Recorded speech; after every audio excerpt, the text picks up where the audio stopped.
కీటకం కాటు వల్ల వచ్చే ఈ జ్వరం సరైన సమయంలో చికిత్స చేయకపోతే ప్రాణాంతకం కావచ్చు. స్క్రబ్ టైఫస్ ని గడ్డి జ్వరం అంటారు. ఇది ఓరియెన్షియా సుత్సుగ్ముషి అనే బ్యాక్టీరియా వల్ల వస్తుంది. చిగురుటాకా అనే చిన్న కీటకం ఈ బ్యాక్టీరియాని మోస్తుంది. ఇవి గడ్డి, పొదలు, పొలాల్లో ఉంటాయి. ఈ కీటకం మన చర్మాన్ని కొరికినప్పుడు బ్యాక్టీరియా రక్తంలోకి చేరుతుంది. కాటు వేసిన 3 నుంచి 10 రోజుల్లో లక్షణాలు కనిపిస్తాయి. కాటు ఉన్న చోట నల్లటి మచ్చ, ఇది ముఖ్య గుర్తు.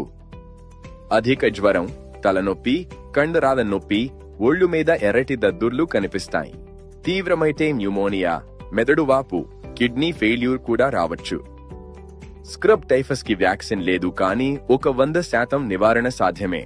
పొలంలో పనిచేసేటప్పుడు పూర్తి చేతులు, కాళ్ళు ఉండే దుస్తులు ధరించండి. బూట్లు, సాక్స్ తప్పనిసరి. DEET లేదా పర్మెథ్రిన్ ఉన్న రిపెల్లెంట్ చర్మానికి దుస్తులకు రాయండి. పొలం నుంచి వచ్చిన వెంటనే స్నానం చేయండి. స్క్రబ్ టైఫస్ చాలా సులువుగా నయమవుతుంది. డాక్సీసైక్లిన్ లేదా అజిత్రోమైసిన్ మందులు 7 నుంచి 10 రోజులు వాడితే పూర్తిగా నయమవుతారు. కానీ ఆలస్యం చేస్తే ప్రమాదం. నల్లటి మచ్చ జ్వరం కనిపిస్తే వెంటనే డాక్టర్ దగ్గరకు వెళ్ళండి. ఈ వీడియోని మీ గ్రామంలోని ప్రతి ఒక్కరికి షేర్ చేయండి. మీ షేర్ వల్ల